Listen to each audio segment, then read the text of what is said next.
I don't know. I mean, fuck Stephanie. Fuck the dog. Fuck animals.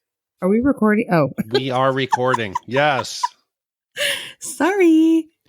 Remember when we first met John McClane? Argyle picked him up from the plane and took him down the Nakatomi Tower at the Christmas party. And the terrorists were overzealous, but it was sweet when they killed Ellis. And with a little help from Alan, John McClane kicked ass. Welcome back to Shat The Movies, the podcast where we answer the question, were the movies we loved when we were growing up really that good? Have you ever caught yourself thinking, why don't they make movies like they used to? Can you still remember spending your Friday night searching for the perfect movie rental at Blockbuster Video? Do you know what Blockbuster Video is? If you answered yes, this is the podcast for you. I am one of your hosts, Gene Lyons, and alongside me are my co-hosts, Ash Above Average Scroder. Hi, y'all. And Big D Dick Ebert. Good evening. And each week, we take a look back in time and decide if our favorite films still hold up. The movies we cover are chosen by you, the listeners, who generously commission the films you love. If you'd like to sell the movies we have covered, we'll cover, want to choose one for yourself, please visit shatpod.com and have a look. At the end of each podcast, we'll provide you, the audience, with the number of wipes each movie takes to get off your respective butts. So thank you so much for listening. If you have not already, hit that subscribe button and share with a friend. It's how we help the podcast grow. Additionally, subscribe to our sister podcast, Shat on TV. Review TV series such as Westworld, Taboo, American Gods, Game of Thrones, Lovecraft Country, Watchmen, and past seasons of True Detective. Find all information and past episodes at shatpod.com/TV. And finally, if you'd like to hang out with us live, follow and subscribe to our Twitch channel, shatpod.com/Twitch, and our YouTube channel where we play video games, host watch parties, and edit this podcast live. All that being said, Big D, what movie are you reviewing today? Gene, tonight's film proves a point that you've been making for quite a while. As everybody clamors, let's do movies in the 2000s. And you say, wait, hold up. There's still stuff out there. Tonight's movie, when this podcast was started, there was a top 10 list done trying to decide what should the first film be. This film was on the top 10 list, but yet it took us to almost 300 movies to get to it. So when one of our great listeners, actually a pair of listeners, Natasha and Carlos, and they gave us the choice, and this was my pick, and I had to go with the one that was missing from the top 10, the 1986 science fiction classic, Short Circuit. And I want to take a moment to thank Carlos and Natasha again. And one of our other listeners, Nicholas B., wrote me and said the proper term is letter carriers. That is the gender neutral term for a male person, is a letter carrier, which I think is quite restrictive when you think about the scope of what they do. They don't just carry letters. No, they carry big ass packages. Yeah. And they carry our hearts. I like male people. Male people. Yeah. Yeah. I think it's nice. I mean, I'll say letter carrier if that's their preferred, pronoun. But I mean, but now like you can go in there, you can get like money orders. They do some like yeah, they don't notaries. do that shit door to door though. It's not like Natasha's going to come to our door and be like, "Here's your bill, and would you like to purchase a cashier's check?" How do you know? You don't know what she does. Maybe she did that. Maybe she's now in the office. Maybe she's doing some kind of true. Some kind of financials. They do a lot now. The Postal Service is a diverse group of public servants. You know what they don't do? They don't rat out your P.O. box when you're a pirate radio host and the feds come looking for your true identity. Yeah. That Postal Service has got integrity. Talk hard. Well, Short Circuit is a 1986 science fiction comedy directed by John Bateman, centering on an experimental military robot that gains human-like intelligence. The film stars Ally Sheedy, Steve Guttenberg, and Fisher Stephen. Despite receiving mixed reviews from critics, the film was a box office success, grossing $40 million against a $15 million budget. It earned 3 nominations for awards, including Best Science Fiction Film at the 14th Saturn Awards. A sequel, Short Circuit 2, was released in 1988 and fucking rules. Big D, considering you're the one who picked this for our month of Carlos and Natasha, let's start with you. What are your memories of Short Circuit? I mean, I'm going to be nostalgic this podcast because I think growing up in the 70s and 80s, now it's like in the pop culture. It was a time frame that everybody looks back nostalgically and wishes they were there. I was there. And as a kid, it was great.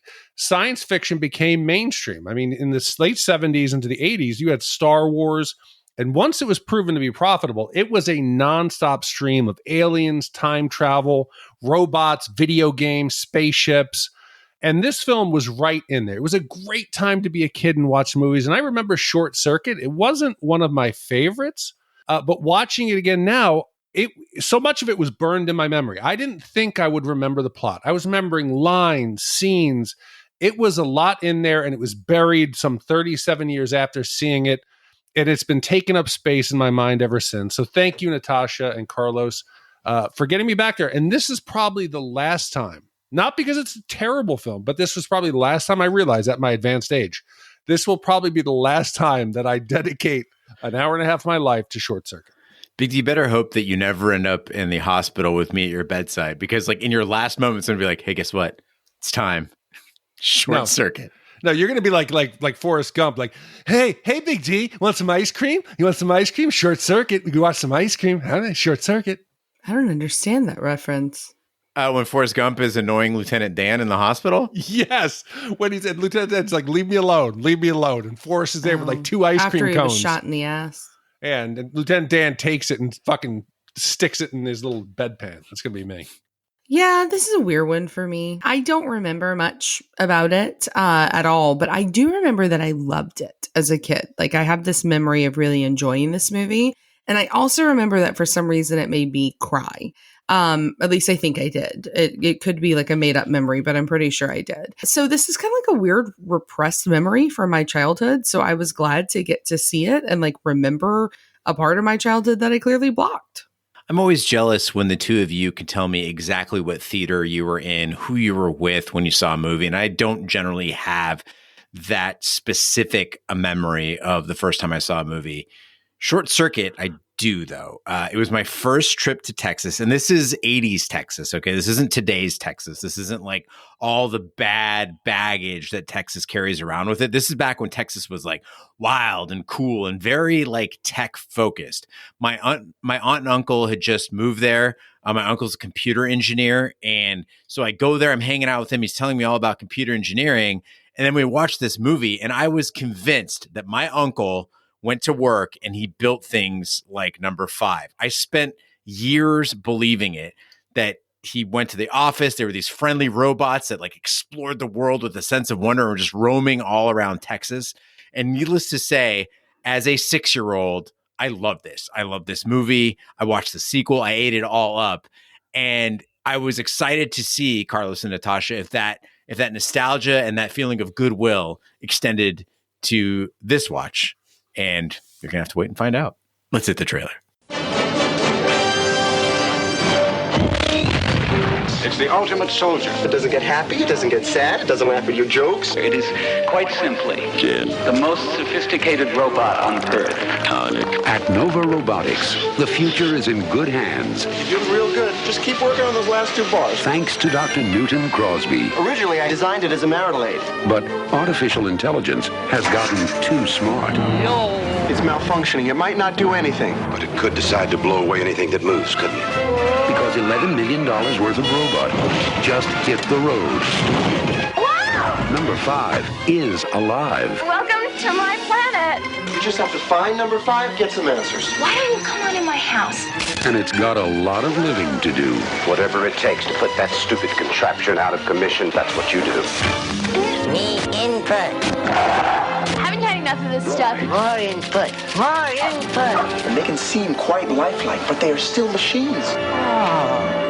Number 5 is alive. Nice software. How it happens, who knows, but it has happened. A new comedy adventure from John Badham, the director of War Games. They're gonna be after you. We gotta get out of here now. Keep alive! Ally Sheedy, Steve Guttenberg, and Number 5. Beautiful. Short Circuit. I am alive.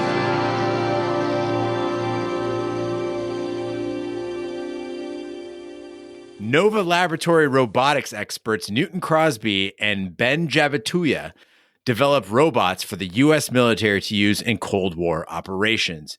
though they would rather seek peaceful applications of their robots. After a live demonstration for the military, one of the units, number 5, is struck by lightning arcing through the lab's power grid. This scrambles its programming and makes it sentient, resulting in its escape from the Nova facility. Already talked about how the films that were coming out at this time were reflecting what was going on in the world. And growing up in the 80s, it was a wonderful time. It was new inventions. I remember my family getting a microwave, and it seemed like witchcraft. Like, wow. Or a remote-controlled TV. It blew our mind. What, yes? Call me old-fashioned, but when the guy holding up the world dies, we are screwed. But man, if you think, like, it's the beginning of the digital revolution. In the 80s, ATMs are showing up. You don't have to go to the bank teller anymore. There's industrial robots making shit. You have electronic music in the 80s, video games, computer-generated images in film and TV.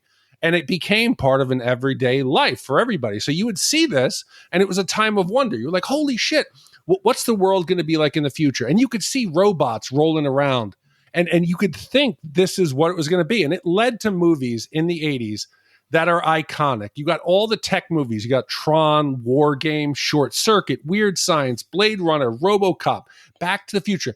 Technology you were seeing being developed led to an explosion of imagination. And today, yes, we are far advanced. We've got almost self-driving cars, but it's so incremental. There's no fun movies that are like, wow, look at technology. I think about this all the time, Big D. We were promised as kids flying cars, like robot friends, and instead we get like funny filters on apps and fucking Wi-Fi enabled coffee machines. It's the Internet of Things, right? Like I was just thinking about this week, that the idea that capitalism breeds innovation, it doesn't mean that that innovation is imaginative, right? It's just like the same tired shit with, as you said, incremental tweaks. Today's my son's his 8th birthday, and he wanted to know what the world was going to be like 10 years from now when he graduated from high school.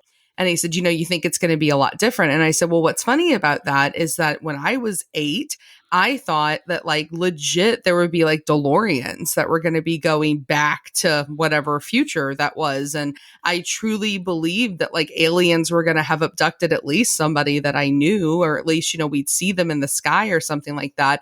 And I said, it's so different that now like these little, like everything's just smaller, like the little microprocessors, and that AI has gotten smaller. And, and he was like, well, what do you think? What do you think? And I said, honestly, I'll be interested to see if we even are leaving our houses by that point, right? So for him, like it's very difficult for him to picture the future because of exactly what you're talking about. Like there's nothing in television now other than apocalyptic stuff. Like the world of Westworld is what we have to look forward to potentially. But, everything's so Orwellian now that there's no more of this like nostalgic, like, oh, how cute is this going to be? How fun is this going to be? Instead, it's like, hey, we're all doomed and fucked. So use drugs, kids, spend your money, any money that you can make, and like, fuck it all because the sun's coming. And the craziest shit about Westworld, it's a rehash of a 70s idea. And they're like, what did we do? We made it look like the old West. Great. But if you think about the movies, the tone of the films, they were like comedies. Like you're going to create a feel-good story about Matthew Broderick who hacks into a computer system and almost starts World War III. and it's like, golly gee, Whopper, what did we do? Oh my God. Or this, they're building weapons for the industrial complex. And it's a comedy for the family about a shit-talking robot. Today, we don't get any of this shit. You don't get it. And the opening credits that introduced like the building montage, there is nothing more 1980s. The score is like a generic Casio techno, like almost like one of those samples, like mixed in with like a lot of mechanical noises. Like there's drills and servos, and it looks very futuristic. We've got like some generic font, like Futura or whatever it is. It was supposed to look like something from the future. There's like miscellaneous aluminum parts. You see tank treads. They save us. We don't see any time developing it, constructing it, showing it off. Nothing. Yes, if you watch the poster, you can see like a silhouette getting struck by lightning, or you're going to hear the trailer here, and you know what it is. But it rolls out into that military demonstration, and it's a misdirect. You know, the Saint team is in action. We're going to see it. They kind of trick us into thinking they're in action, but it is corny. It is everything gloriously 80s. Yeah, the 80s representation of robots on screen was a sweet spot. It wasn't today's like creepy CGI, and it wasn't the like clunky trash cans of the 60s. It's not like Buck Rogers, right? The 80s gave us this beautiful golden age of like Short Circuit and RoboCop, Batteries Not Included, Blade Runner, and I looked this up to make sure, Robot Jocks, technically 80s. Yeah. Like it's when we saw robots being represented in this very cool way that was still robotic, not too human. It wasn't in that uncanny valley, but at the same time, they were far more advanced than, you know, just blinking lights. Yeah, I don't know. I think as we like sit here, you know, it is January 2024 and we're kind of wrestling with like AI and like this quickly like very approaching singularity that a lot of us are afraid of. And so going back to watch like the 1986 robot, I was like, oh, this is really cute. Like, look at them. They're clunky and they're large and they're awkward and they're so metal. And I don't mean like metal. Like, I mean like literally like they're just metal. Like they're just these big like aluminum things. And now we have like these terrifying videos of what robots actually look like today. Like, I don't know if either of you have seen the videos of the robot where she gets really pissed when the guy tries to touch her face. And it looks just like every other woman when a man tries to touch our face, but like also like this woman will like murder you because she's hella like smart. I would take the robots of Short Circuit in the 80s any day over the ones that exist because like I actually just rewatched The Terminator recently.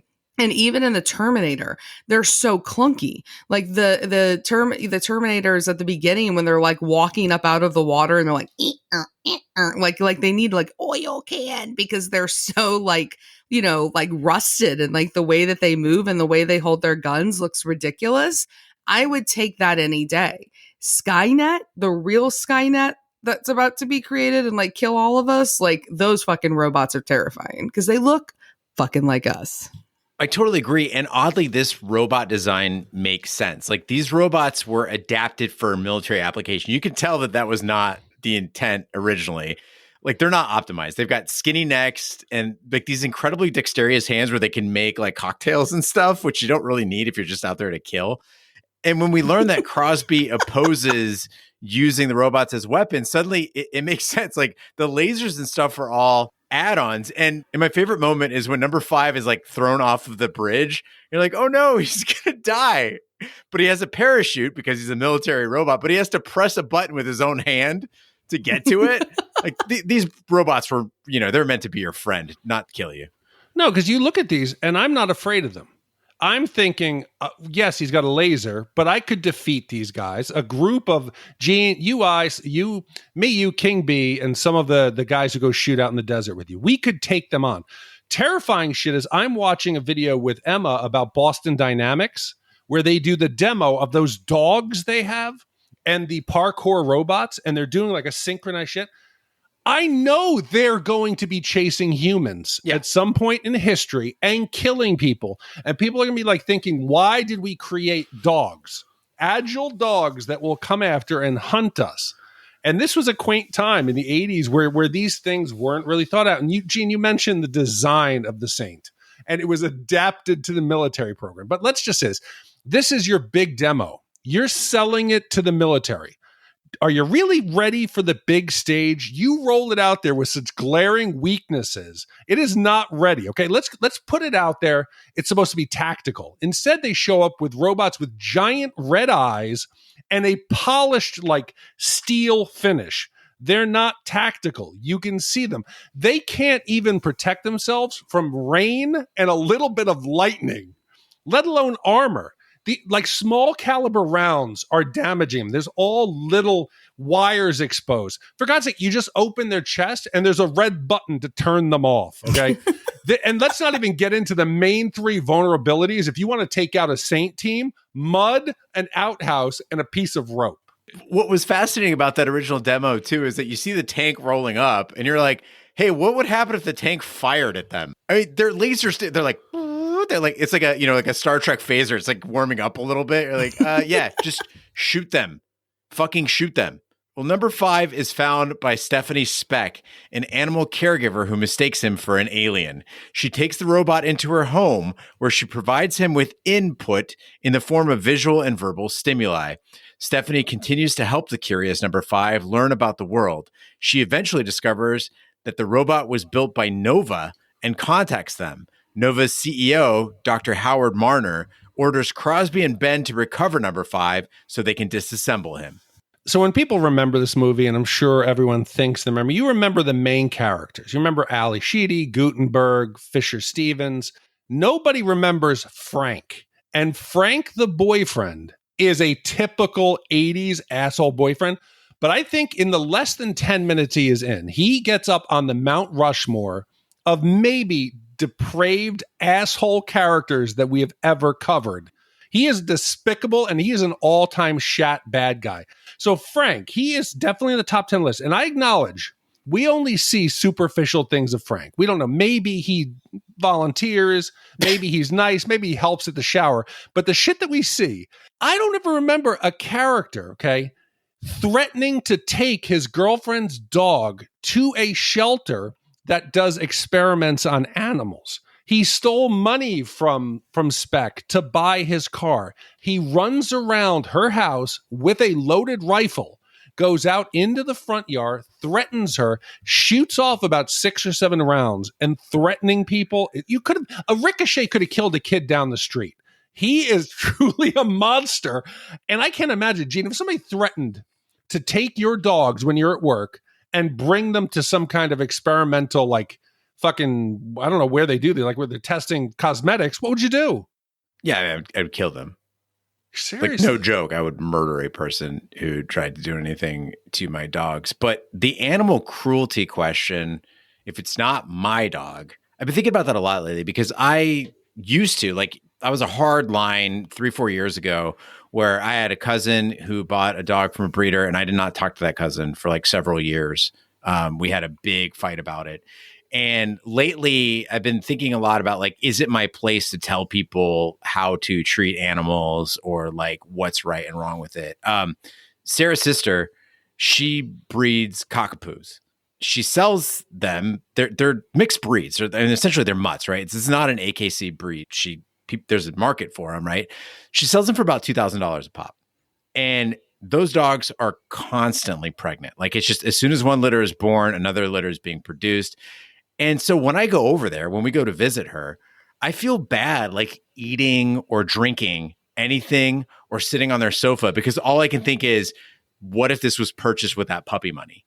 Because that puppy money is going somewhere, right? But then I think, well, shit, I also went over there and ate a brisket, and I had veggies with, butter on them. Those animals that made my dinner, they were slaughtered or they were milked, right? Am I just as bad? I'm fucking eating animals. Can I judge somebody who wants to take an animal to be experimented on? You're not Frank, dude. You're not Frank.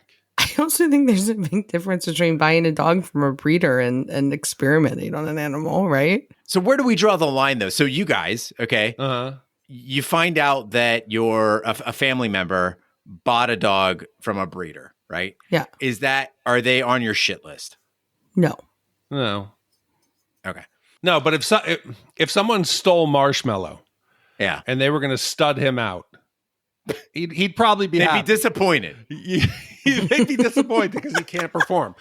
But the deal is, at least the breeders are less, devious, because at least they're going to a family that will love that pet theoretically.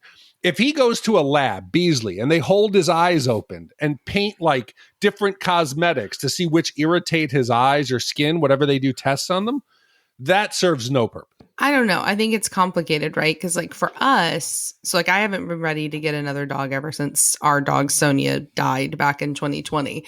But at some point we will get another dog. And the issue is with Finn's asthma, we can only have a dog that's hypoallergenic. And the only way to have a hypoallergenic dog is either to get one from a breeder or to get one from a rescue where they have rescued a hypoallergenic dog.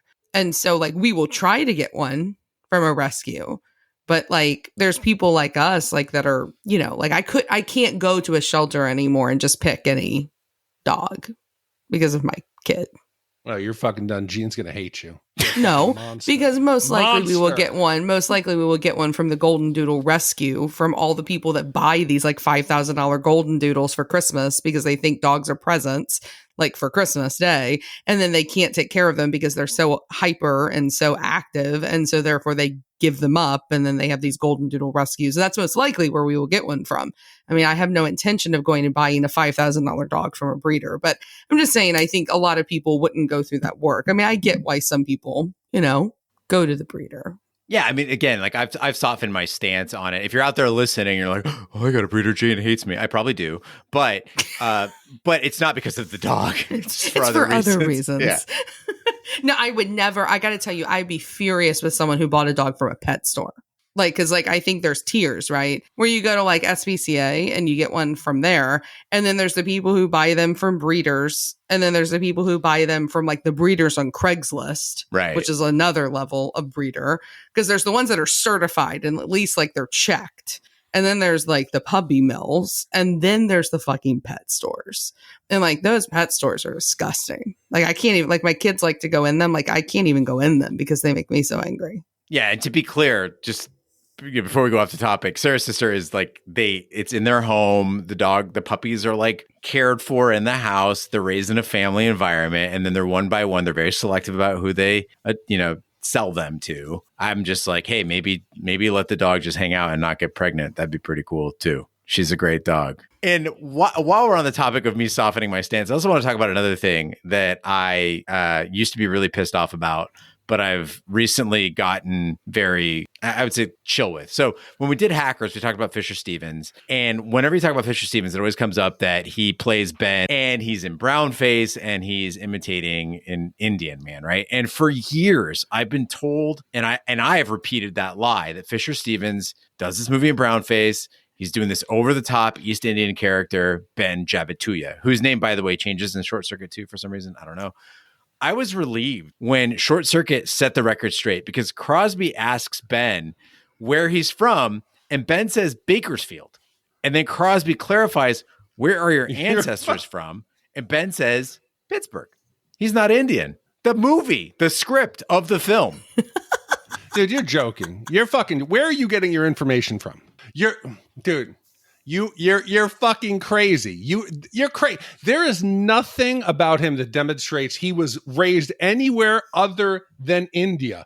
Not even the Lord Rama, grant me a wish.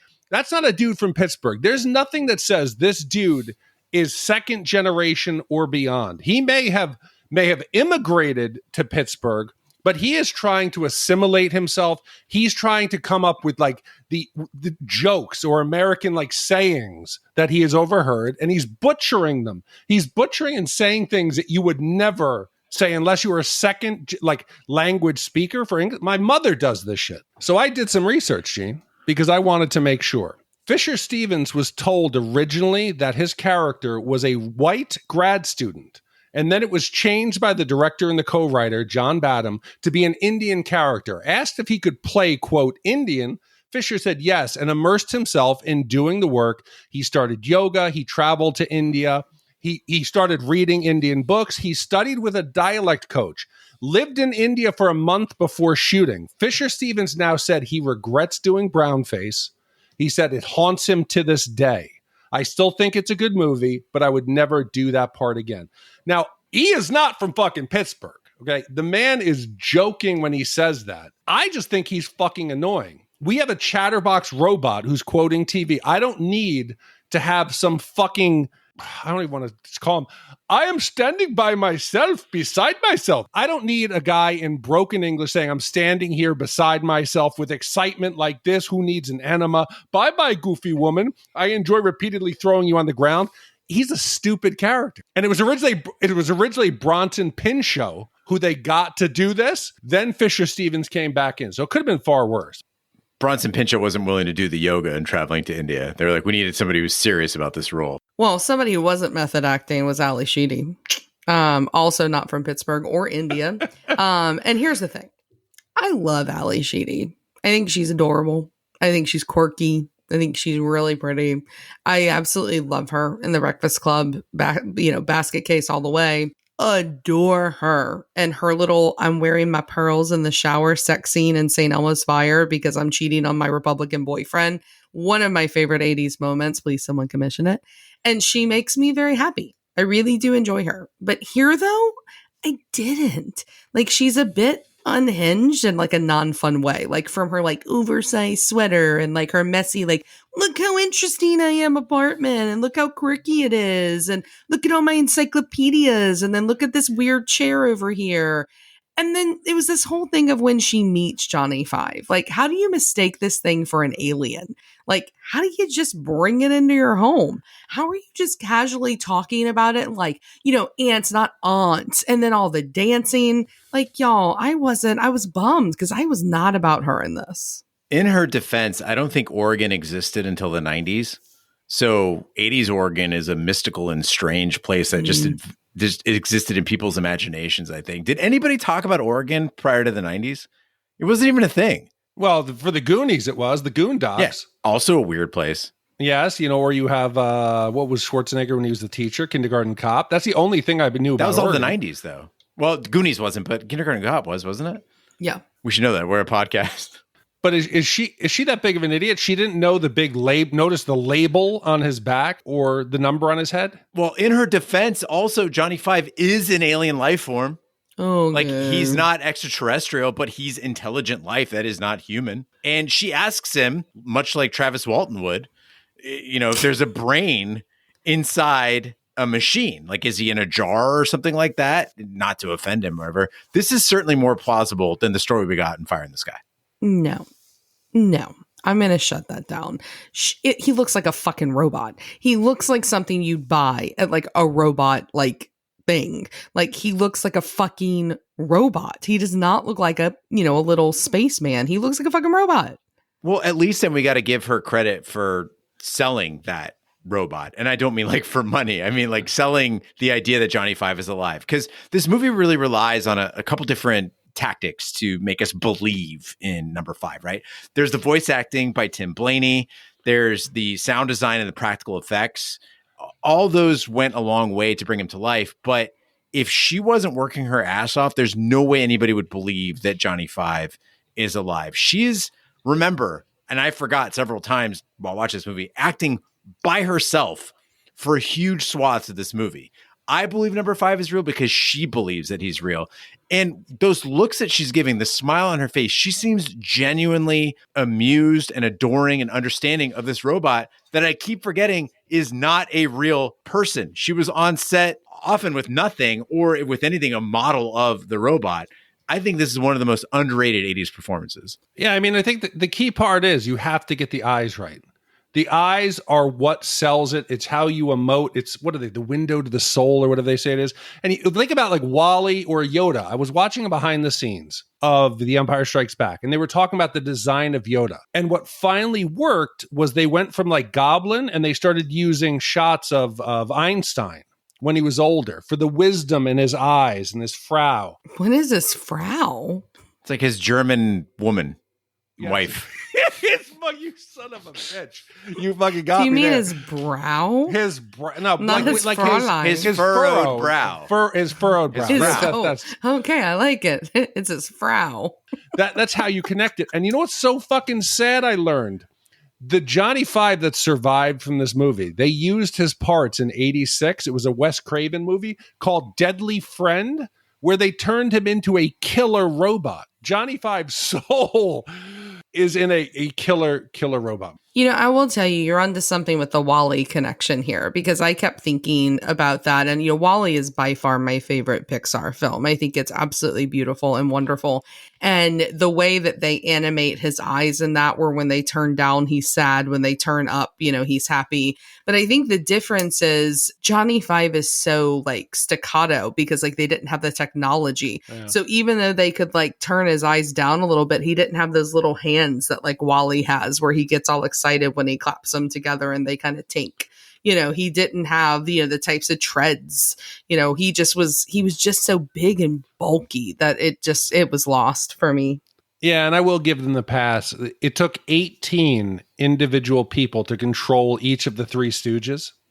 So that scene alone, as comical it is, and you said, you know, You can see it's some kind of an animatronic. For the time, man, it was an amazing thing. Yeah, aside from when they made him jump, I thought everything looked great. The jumping, not so much. Jumping, not so much. Well, number 5 learns about death when he accidentally crushes a grasshopper and concludes that if Nova disassembles him, he will die. So he escapes in Stephanie's food truck. Nova uses a tracking device to corner number 5 and deactivate him. During transport, number 5 reactivates himself, removes the tracking device, and flees back to Stephanie. Crosby tries to convince Howard that something has changed with number 5's programming and that they should take care not to damage the robot in their recovery efforts. Howard instead sends Security Chief Captain Schroeder with 3 robots to capture number 5 by force. So despite the limitations because of how, clunky he is, I have to say, I could tell that the designers of Johnny Five, when they were kind of given the, task to create him, they were told to make something that would be marketable, marketable as a toy, because clearly this is something you could put in a fucking Happy Meal, right? And he is, especially for the time period. I do think at points in this, he's really, really precious. When he's driving the little van and he's dancing and he throws, the seat out, that's cute. And then I realized, I get it. Now I remember why I loved this as a kid, because he was, kind of magical in a way, especially for the 80s. But as an adult, some of these lines are a little heavy-handed, the nice software to Stephanie in the bath. I was like, okay. The jokes about isolation and him going backwards in shame. It wasn't as funny as I wanted it to be.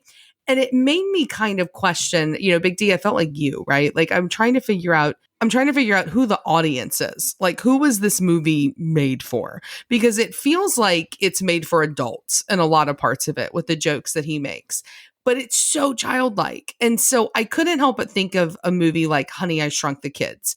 That movie really seamlessly straddled the adult and kid thing, where if you're parents out there, you know what it is. It's that magical movie where you can go and see it and your kids enjoy it, but there's enough in it, whether it's meta or really subversive things, you enjoy it alongside it. Something like that does that in the 80s or the early 90s. This one, not so much. And as a result of it, it felt really, really muddy as to was this a kid film? Was this a family film? Was it an adult film? I couldn't figure it out. Yeah, that's a good point. I didn't notice as a kid how thirsty Johnny Five is. Yeah. His first mishap, I totally blocked this out of my memory, Ash. You talk about kind of the parts that you block out of your memory. His first mishap, if you recall, he goes into the Nova facility. He's playing with the light switch. And then he sees a service bot go by, and off her back end, I'm assuming it's a she, there's a sexy power cable that's swishing like a tail. And he's like, ugh. And then, as you mentioned, he's checking out Stephanie in the bath. He's getting kisses on his sensors, and he's like, hey, how about a kiss for me? And I'm just wondering, how long before this guy builds himself a pleasure apparatus? Was it necessary to involve these sort of adult jokes in this film? When, Gene, he has one. Did you guys not see he has a third appendage, a penis appendage? I thought it was just another hand. No, it comes up from his lower crotch, and he beckons her like this. Hey, come here. I don't know why the movie is over sexualizing him. The attractive, nice software. This comes on the heel of the press conference where they say, "Oh, ma'am, did the robot molest you?" It's a fucking robot. Dude, what kind of ways is your dick articulating? Are you able to gesture to women, hey, come here with your dick? If I had a fully articulating the swivel grip like he does, I would beckon, hey, come here, look. He does that to her. I gotta tell you, it would work, right? That would be pretty fucking awesome. Hell yeah. If you were holding something up and up comes the hand, it comes up out of what do you mean holding something up? He was holding something, and then out from the bottom of the screen comes the hand, and he's like, come here. I'm like, where'd that hand come from? The movie's turning, and listen, this all hinges on us to believe that Johnny Five is alive. And I think the movie falls short for me. Other movies in the genre, like Chappie or Finch, the Tom Cruise, Amazon or whatever movie, they do a better job of conveying what it's like for a robot to gain sentience. Johnny, apart from processing massive amounts of input, and he's repeating quips and catchphrases and commercial taglines, He never demonstrates any true emotional awareness other than the fear of being turned off, which you could have programmed because he is a military weapon who, of course, it's a don't let yourself get turned off.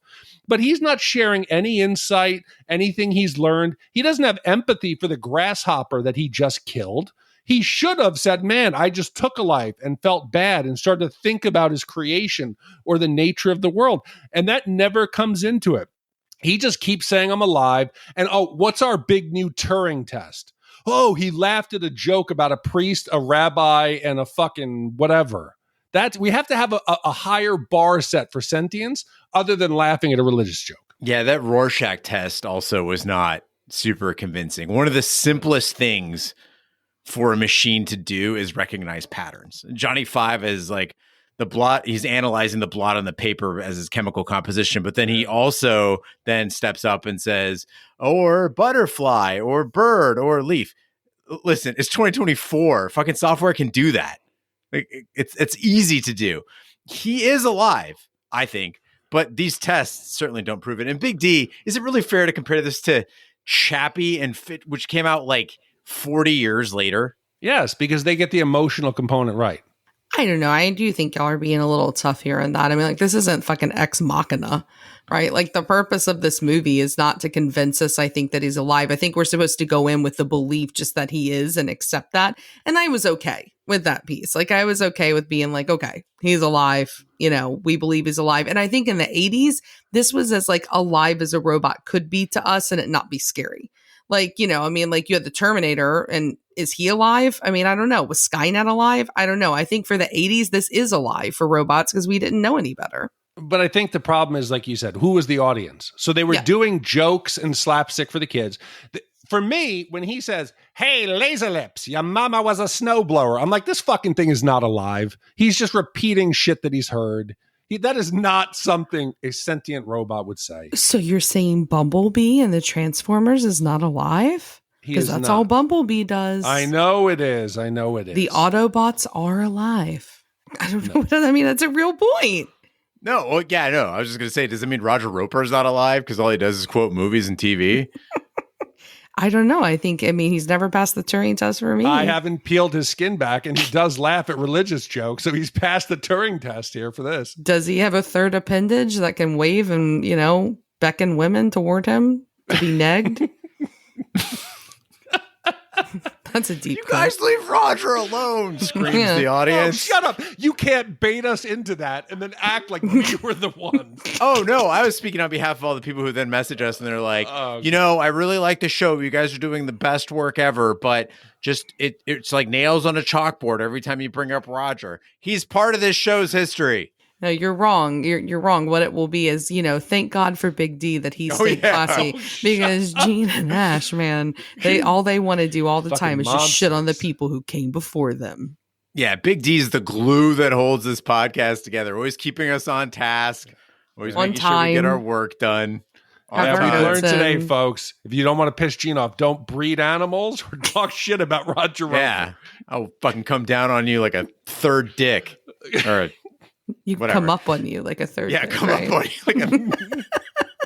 Number 5 escapes the other robots and reprograms their personalities to act like the Three Stooges. He takes Crosby to Stephanie and convinces him of his sentience. Schroeder summons troops who track Number 5 down, restrain Crosby and Stephanie, and open fire. To protect his friends, Number 5 flees and appears to be destroyed by a helicopter missile. Stephanie is devastated as Schroeder's men scrounge the remains of Number 5 as trophies, prompting Crosby to resign and drive away with Stephanie. Howard fires Schroeder for insubordination. So I have to say, this is one of the most strangely paced movies that we've done. There is so much exposition in this film. Last week, I complained on Fire in the Sky about how there wasn't enough exposition and there was just like a spinning car with a door that kind of fell open and we were supposed to get that it was aliens, right? Well, in this one, we have the opposite problem. There's just like 3/4 of the movie is just the exposition. It's so much of these characters kind of just like rotating like around each other, but never actually interacting. And so I had been watching it and I realized like, we must be reaching like some sort of apex here, like, you know, the climax of this film. And I checked the clock when number 5 finally gets with Crosby, and like legit, there's only 14 minutes of the film left at this point. He looks at the leaf. He goes, you know, Eureka, he's alive. He sees the leaf. He does the religious joke. And there's like 12 minutes of the film left. And it's so strange that we're so close to the end that I actually thought that I had like a faulty copy. Like, you know how like sometimes like it'll like randomly cut off like 30 minutes before, like, you know, you won't have the full film. Like, I thought that's what this was. And then no, it was actually true. When we were just starting to get somewhere, the movie ended. And I wish that this film had spent more time like on the back end that could have been, instead of on these like silly little learning experiences for number 5. I think it would have made the movie feel much more balanced. And I think like we would have just like enjoyed it more. Yeah, that pacing, that's an excellent observation that I hadn't really considered. And I think a good thing to compare it to when you think about the nature of this film is E.T. I mean, we talk about a movie that would be for kids and for adults, where you have this innocent sort of life form that's discovering the world around it, but it's threatened by the authorities and they want to take it and take it apart and everything. It's E.T., right? We're kind of seeing that. And in E.T., Ash, you know, the aliens' bond spreads from Elliot to the whole crew well before the end of the film, right? Everybody loves E.T. except for the bad guys. However, I got to say that I don't think time was wasted on the silly learning experiences. I think Johnny Five is very likable. I liked watching these, you know, learning experiences.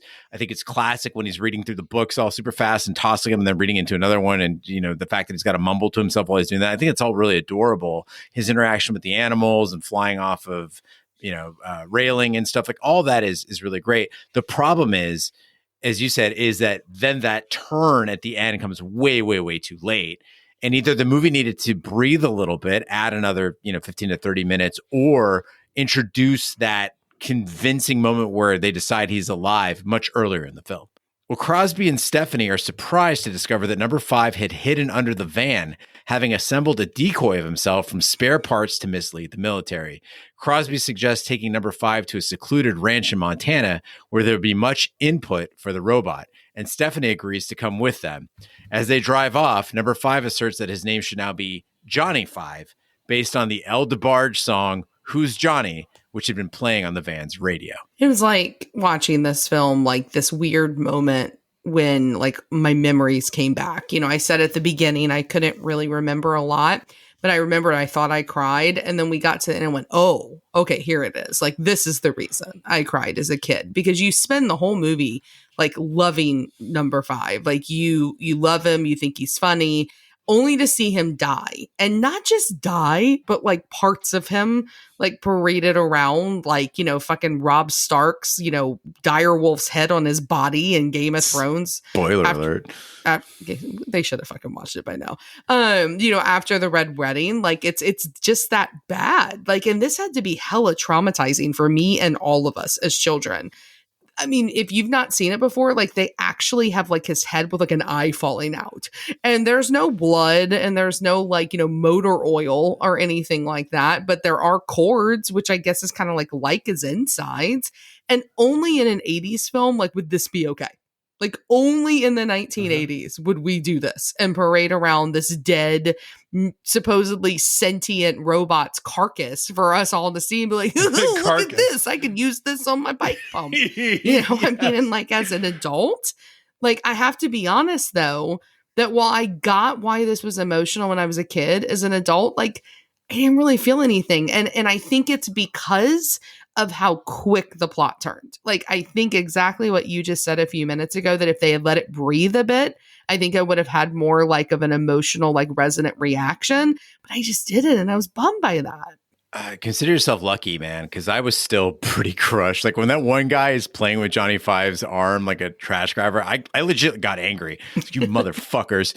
And this is a really good testament to how important it is to make the protagonist likable, right? You mentioned it, Ash. Like Johnny Five is universally likable, and you don't have to do that in every genre. Obviously, I'm not saying that every time there's a main character, we're supposed to like them. That would make movies like The Joker terrible, right? But you sure better do it in fantasy. In fantasy, that whole thing is based on us liking the main character. And also, I feel like Guttenberg and Sheedy, they should have been devastated. There should have been an emotional, serious moment where they're pained as the carcass ash, as you said, the veins and the robot blood and the pieces. It should have been dark as everyone else is celebrating. And I really am convinced that these creators set out to create earworms that we just can't shake. That Saturday Night Fever scene with More Than a Woman, and the way like Johnny Five says disassemble, and Johnny Five is alive. Yeah. Like it's meant to get stuck in your head from when you're fucking 6 years old to when you're 43. And then of course there's that theme song, Who's Johnny, by El DeBarge on his debut album. I don't know if you guys have seen the music video for this, but there's like full movie tie-ins. Ally Sheedy is in the music video. It's like a court scene, and El DeBarge is in the role of Ben. And he's like testifying in court by singing this song. And Steve Guttenberg is not there. They just used a cardboard cutout of Steve Guttenberg sitting there in the jury. It turns out this song was absolutely critical to DeBarge's career and also to the success of this film. They went and got this the couple that wrote like Wang Chung's Everybody Have Fun. Like they wanted a bop. They wanted a movie, they wanted a song that gets stuck in your head.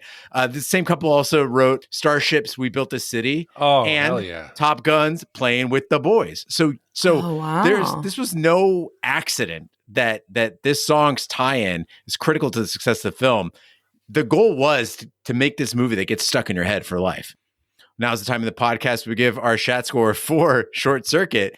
Shat score is our way of telling you how many wipes this movie takes to get off your respective butts. 0 wipes is a perfect movie. It is a Macintosh Plus with 1 megabyte of RAM and an external SCSI peripheral bus able to run System Software 5, System 6, and System 7. 5 wipes is an absolute disaster of a movie. It's when your coworker of indeterminate origin is sporting a very nice wood. Ash, we'll start with you. What is your wipe score for Short Circuit? I have to be really honest. I didn't like this movie as much on rewatch as I was expecting to. When we were deciding what to do, I was like, oh my gosh, yeah, that's going to be a blast to do. I must have loved it as a kid. But I didn't. And maybe, movies are like books, right? I've mentioned this before in the pod. You're supposed to read a certain book at a certain time in your life to really get out of it what you're supposed to get out of it. And I think this one suffered for me that I don't remember it as a kid. Like, I think this is a movie you're supposed to see when you're younger than I was when I watched it. Because it was like, I don't know, weirdly non-specific, like I said, in its audience. Number 5 was cute. I will give you that. Universally likable is the term you used. And I think that 100% is true. But I don't know if he was cute enough to carry the whole movie when Ally Sheedy was so annoying, the pacing was off, and Ally Sheedy being annoying really devastated me because, again, I love her. This is not something I would watch again. I would not watch this with my kids, so much so that both of my children started watching it with me and got so bored and they left the room. They thought it was super dumb. I definitely won't watch the sequel. So I don't know. I think it's a little worse than average. Bummer, but I'm giving it 3 wipes. For me, I mean, I had a lot of fun on this podcast, and already I'm starting to forget how bad this film is. And for me, like the director, he makes movies that speak to me. He's an English-born army brat, John Badham. He has directed 2 other very 80s films that they even mentioned. Gene, you mentioned, or 4th, Saturday Night Fever, directed by him, the whole dancing scene. War Games, also directed by him. You have Blue Thunder. So I should love his stuff. It should speak to me. And I got to tell you, of those, Blue Thunder, I gave 3.5 wipes. War Games, I gave 1 wipe. This one is the worst of all of his. It is, and I wish I liked it more. I was going to go 3, but already I've tried to clear my eyes. This one's pretty fucking bad. It didn't have a target audience. It wasn't good for adults. It wasn't good for kids. It's sometimes inappropriate for kids. It was a bit of a mess. They tried to force down a catchy tune song, a song that would get hooked in our mind so we would forget what we had just watched, and we would leave the theater being like, who's Johnny? She's dead. Instead of being like, what the fuck did we just watch? That robot was not alive. This is a 3.5 wipe movie. Big D, I think you need to go back and watch Blue Thunder again to understand what bad truly is. And Ash, we're totally divided on the Ally Sheedy thing. You feel this isn't her best work. I think she's absolutely charming in this movie. Her affection for Johnny Five is infectious. And Steve Guttenberg, Big D, I know you're a big fan. He is an adorable counterpart. And really, the only thing that hurt this movie was Ben Jabituya. I agree with you 100% on that, Big D. Even if he isn't a brown-faced racist trope, let's just say that he did play a white grad student. He's just not funny. And he gets way too many punchlines, right? It's just the jokes don't land. So I will admit that this is not a perfect movie, but I think it is a very good movie. And I'm coming in at 1.5 wipes. So with 1.5 wipes from me, 3 wipes from Ash, and 3.5 wipes from Big D, that gives us an average wipe score of 2.6 repeating wipes for Short Circuit. Wow, Gene, that now ties this with a big group of films in the 193 spot. And there's a lot of films here. I think we're gonna get some protest. This now ties it with Pretty Woman, Top Gun, Rambo First Blood Part 2, Ghostbusters, Poltergeist, Roadhouse, My Cousin Vinny, Bill and Ted's Excellent Adventure, LA Story, Crocodile Dundee, and 12 Monkeys. Now, I think the big protests that are going to come are actually going to be at your 3.5 wipes, Big D. That's my prediction for this episode, is that people are going to write in and say, what are you thinking, Big D? 3.5 wipes for Short Circuit, you're out of your mind. But I think it falls. In those movies, I think it can be. I think people will say, hey, Ghostbusters is better, or maybe Rambo or Top Gun. But I think in that batch of summertime, go to the theater, have a bucket of popcorn, stay in the AC, I think it belongs in that group. I didn't score it to get it in there, but I don't think it's out of place. I think what we're really looking for here is a remake of Short Circuit starring Jake Gyllenhaal as Johnny Five. Big D, what do you have coming up next week? Gene, after our weekend trip up to the mountains and getting abducted by aliens, we are heading back to Arizona. As an introverted and insightful teenager, Mark finds an outlet for his viewpoint through a shortwave radio broadcast as Hard Harry. Hunter uses his pirate radio show to rant against the injustices and hypocrisies taking place in the area and in society in general. Hunter conceals his off-air identity, but a determined student discovers the truth, while the principal seeks to shut down Hunter once and for all. This was commissioned by Eric C., and this is going to be a good one. I am so excited. Yeah, but I think that my brief term of film optimism is going to take a very nasty turn next week. So stay tuned for that. It's going to be so good, though. And I have to say, I went on a hole. I went down like a rabbit hole of Christian Slater films as a result of this coming up next. And so in the last 2 weeks, I have watched this movie, Untamed Heart, where he has the baboon heart. I have watched... It's such that can't be real. It's so wait, hold on. Let me tell you the whole plot. It is a movie where Marissa Tomei is a waitress at a diner with Rosie Perez, and she's broken up with her boyfriend. And she goes one night and she's on the night shift, and there's the weird guy who's the busboy named Adam. And Adam doesn't talk and he has greasy hair, but it's Christian Slater, so he's secretly sexy. And then one night, Marissa Tomei is walking home and gets almost raped, but Adam rescues her. But he kind of moves like a monkey, and it's because he's an orphan who has a baboon heart, and they fall in love. Talk about what audience is this movie for? You know who it's for? Me. Because I fucking love that movie. And please, someone out there. Oh, it's so good. And then I watched Bed of Roses. I watched Cuffs. And I watched True Romance. I would like to point out that Carlos and Natasha gave us a gift on a silver platter where we could have done Untamed Heart. And I was so foolish to choose Fire in the Sky. You were, because let me tell you something. Untamed Heart is fucking amazing. It's so, I forgot how good it was. I cried again. While watching it. Well, thank you, Eric, for your commission that triggered whatever the hell we just did. Thank you to Carlos and Natasha for your multiple commissions as gifts to the podcast. Thank you to everyone who makes this podcast possible by commissioning, and the listeners. That concludes this week's episode of Shat The Movies. You should follow us on social media, share with a friend. We're on Facebook, Twitter, Snapchat, and Instagram at Shat The Movies. You can email us, host@shatpod.com. Support the podcast by shopping our Amazon affiliate link. buying our merch, or by commissioning your own movie. Find all that information by visiting our website, shatpod.com. Also, check out our sister podcast, Shat on TV, where we review TV series such as Lovecraft Country, Westworld, True Detective, Taboo, American Gods, Game of Thrones, and Watchmen. Find all information on our website, shatpod.com/TV, wherever fine podcasts can be found, including Apple Podcasts, Google Play, Stitcher, and YouTube. Be sure to subscribe, and if you stop by Apple Podcasts, please leave a 5-star review. That helps the podcast grow. On behalf of my co-hosts, Ash and Big D, I'm Gene Lyons. Join us next time for the following movie. Everybody knows that the dice are loaded. Everybody rolls with their fingers crossed. Think about it. Everything's polluted. The environment, the government, the schools, you name it. We're on 92 FM tonight. It feels like a nice, clean little band. No one else is using it. And the price is right. Are you listening to this? Yeah, of course I'm listening. There's nothing to do anymore. And all the great themes have been used up, turned into theme parks. So I don't really find it exactly cheerful to be living in a totally, exhausted decade where there's nothing to look forward to and no one to look up to. He's got a pirate radio station. Nobody knows who he is. I could be that anonymous nerd sitting across from you, and when you turn around, and he just looks away. He never looks back at you again. This is a song for the 90s. Welcome to Dorina Central. May I take your order, please? Yeah, I want... That was deep.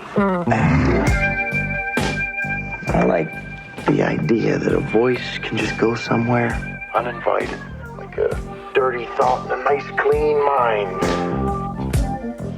I know you. Not your name, but your game.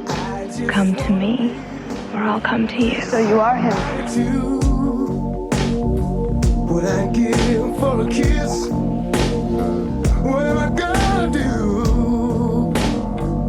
Why can't I? Guess who?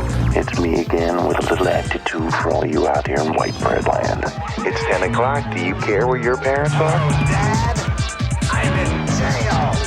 This radio person is the whole problem.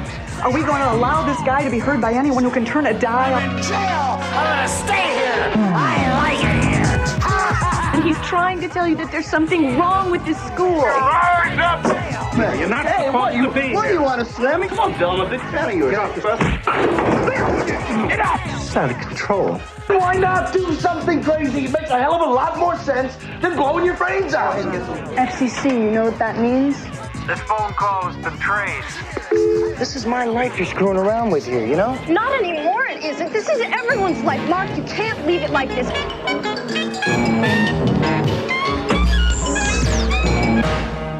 You out there? You listening?